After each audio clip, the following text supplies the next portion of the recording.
You're jetting off abroad for a vacation and you call yourself a wife. You must be joking. But it's not a vacation. I'm attending a wedding ceremony. Shut up. You're married. You shouldn't leave the house. Do you want a divorce? The person relentlessly railing at me is none other than my husband. Since when did my gentleman turn into a guy like this? Being restricted from attending my best friend's wedding feels like being a slave. With a life like this, I had reached my limit. Look forward to it, okay? I'll send you straight to hell in no time. My name is Emily, and I'm 29. I leveraged my experience working part-time in a clothing store during my student days and became an independent entrepreneur 2 years ago. I opened an online boutique that sells clothes and accessories. Shortly before starting my own line, I married my boyfriend, Nick. It was thanks to him that I was able to start my own business. In the beginning, I struggled to get my business on track and fell down many times. Nevertheless, I managed to overcome it all thanks to Nick. Every time I faced a challenge, he would always say with a smile, "Emily, you'll be fine. Even if things are hard now, there will surely come a time when you'll succeed." I hope so, but if things don't get better, I will even be a burden to you, Nick. Don't worry about it. I want to support you, Emily, and I want to be there for you. But I would earn better if I got employed like I used to. You always said you wanted your own shop, Emily, didn't you? That dream has come true now. I'm here right by your side, so let's try a little harder together. Yeah, you're right. Thanks, Nick. I'll do my best. With the support of my husband, I decided to continue running my shop. I took full advantage of social media for marketing to get more exposure online. Thanks to that, I managed to significantly increase the number of customers. My target base is of a wide age range, so I have a large number of users. Everything is done online, so I don't have to pay rent or labor costs. Above all, I can do it alongside housework at home, so I can continue working without feeling overwhelmed. Things are stable now, and I earn a decent income.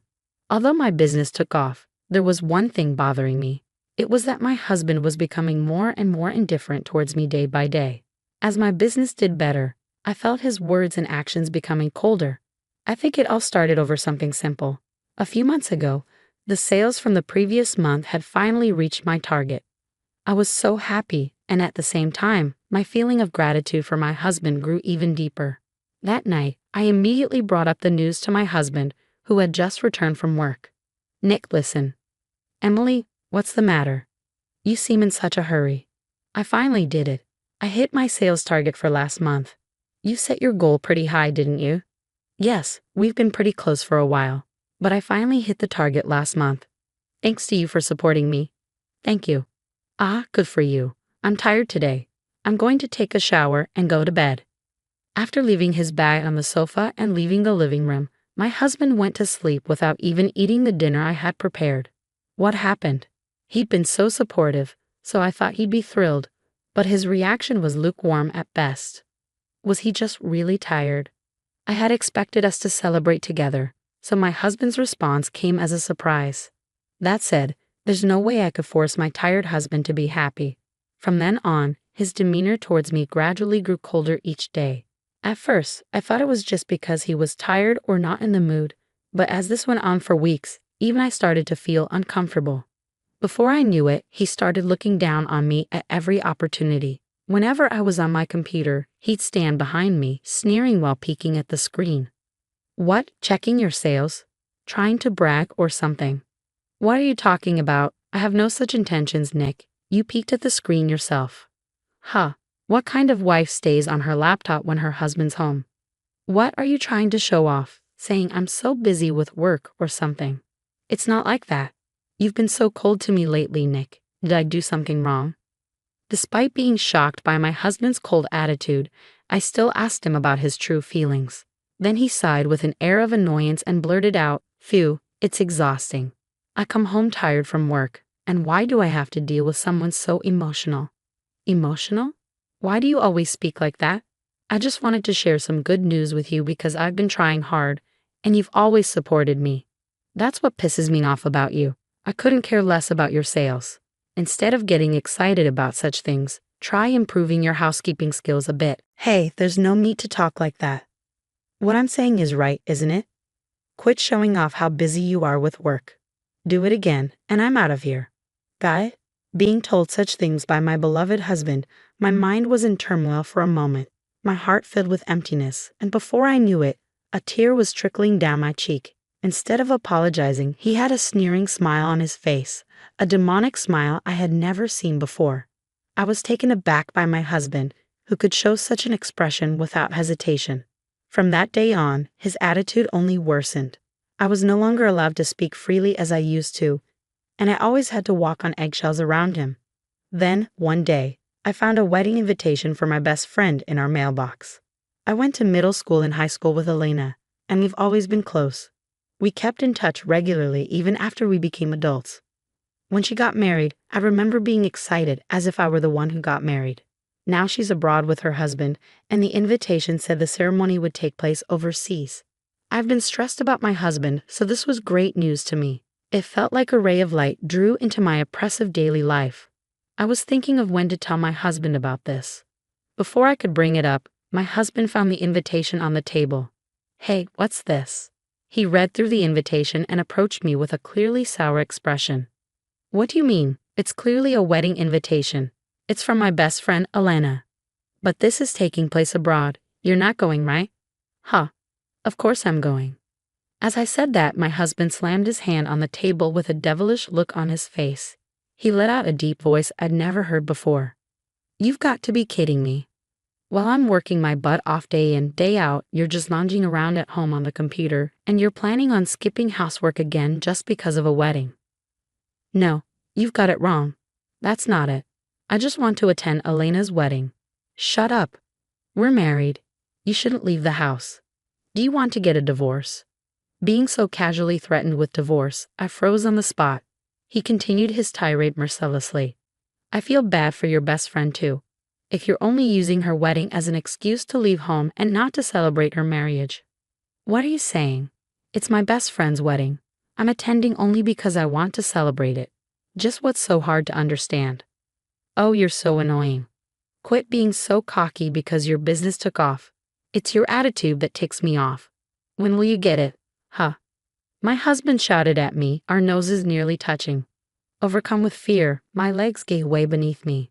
Seemingly amused by my reaction, he said, "Look, you should be grateful I married a woman like you. You were lucky your business took off, and it was only because of my support. Now shut up and just do as I say." With that, he shoved the wedding invitation into the trash can. The moment he did that, I felt my blood rush back into my body. At this point, I was so infuriated that it would have been an understatement to say that my blood was boiling. He had not only thrown away my dear friend's invitation, but also insulted my feelings. I was so bitter I realized I had unconsciously bitten my lip hard. Unforgivable. Who does he take me for? Just because he hates me doesn't mean he can do whatever he wants. I am not his slave, and being his wife does not make me his possession. If my days are going to continue like this, I might as well be the one to ruin it all. I don't care. I'm attending Elena's wedding no matter what. Without resisting, I bided my time until the wedding, carefully making preparations for my overseas trip so he wouldn't find out. On the day of departure, my silent obedience seemed to have paid off, and he had already forgotten about the wedding. Before leaving for work, he nagged at me as usual at the front door. "Don't skip your chores today. Make sure dinner is ready. Don't you ever go against me, okay?" "I know. Have a good day." "Phew, you got it easy, don't you? You get to lounge around at home every day. I wish we could switch places." "Yeah, I was the one who pushed you to have your own line. I wish you were more grateful. Maybe I'll cut back my contribution to the household expenses from next month. It doesn't make sense for me to be the only one struggling." Mumbling such things, my husband left the house. Suppressing the urge to talk back, I patiently waited until he was out of sight. Once I confirmed that Nick was on his way to the station, I immediately began my preparations. I grabbed the suitcase I had prepared in advance, called a cab, and headed for the airport. I then took a flight to meet Elena. When I arrived at the destination she had booked for me, my phone rang. It was my husband. He must have realized that I was gone immediately after returning from work. As soon as I picked up the call, he began to yell, "Hey Emily, where are you?" Without even having dinner ready. "I'm at Elena's wedding." "What a wedding? I told you not to go. You broke your promise." "I never said I wouldn't go, and I don't remember making such a promise." "Don't mess with me. I've disciplined you over and over not to leave home. You're my wife, after all. Disciplined? What are you talking about? That's just you forcing me to put up with your selfish expectations. Perhaps angered by my defiant attitude, he yelled. That's it. We're getting a divorce. Look, if you don't want that, come back home now. Got it. Without waiting for my response, he hung up the phone. No matter what he says, I don't care because my mind is already made up. After my best friend's wedding, I spent a full day sightseeing before returning to the States. I arrived home prepared to have a talk with my husband, but he was nowhere to be found. On the table was a divorce paper. He had already signed it, and that wasn't it. My computer for work was completely smashed. By leaving the divorce papers and breaking my computer, he was probably trying to get back at me. There was not a shred of love left for him in me. I signed the divorce papers on the table and packed my things into my suitcase again. I took the divorce papers and headed to my parents' house. On my way there, I stopped by the city hall and submitted my divorce papers. When I arrived at my parents' house, I told them everything that happened. My parents were surprised at first, but their faces hardened as they listened. If Nick were there, my father would have definitely punched him. As I was relaxing at my parents' house, which I hadn't visited for a long time, my phone rang. It was a call from my husband. I didn't expect him to call this soon. I answered the phone without flinching. Hello. It's been a while, Emily. You're back in the country, huh?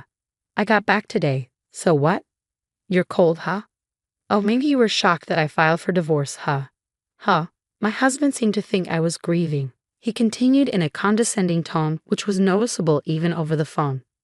Relax, I'm not serious either.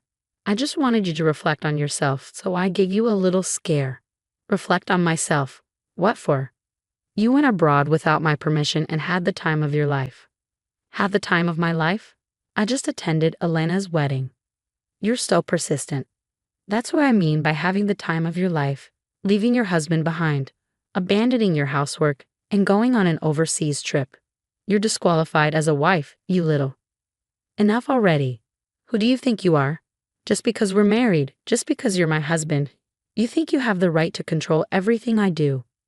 What, Emily? Enough is enough. In the end, you just can't stand that I'm successful at work, right? You don't like having a wife who earns more than you. You're such a deadbeat. It's pathetic to be jealous of your wife. If it bothers you, go ahead and make more than I do. Emily, did you just say that? I'm seriously gonna break up with you. Go ahead. In fact, we're already divorced. What? I filed for divorce. There's no way I can continue being married to a piece of trash like you. Just so you know, if you think you can break me with such threats, you got it wrong. I'm not gonna let you manipulate me.